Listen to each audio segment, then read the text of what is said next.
I guess the Dick and Liz Cheney endorsement didn't help. Is anyone else getting 2016 vibes in the lead up to this election? Kamala Harris started out her campaign when she took over, I think, very strong. She picked Tim Walz. She came out with some good economic and housing proposals. And then her campaign decided that it was a good idea, like Democrats always do, to move to the right. This poll came out today.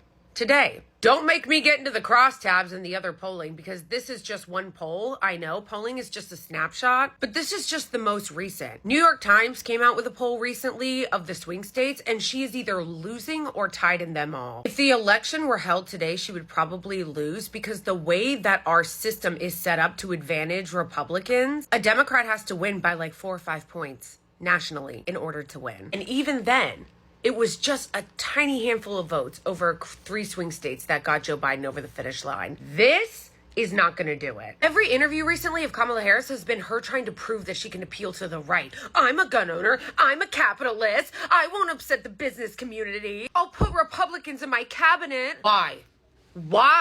If her advisors and Democrats are looking at the polling, don't you see this isn't working? Tim Walz made the most obvious non-controversial comment that the Electoral College should obviously be abolished, and they're like, no, walk it back.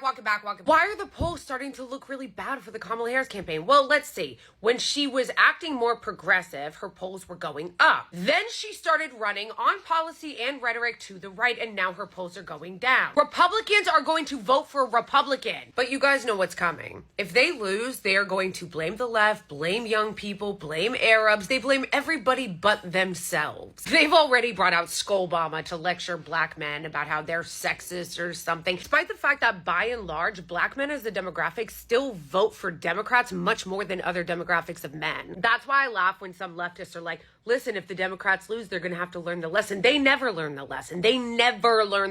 All they do is blame voters and move right.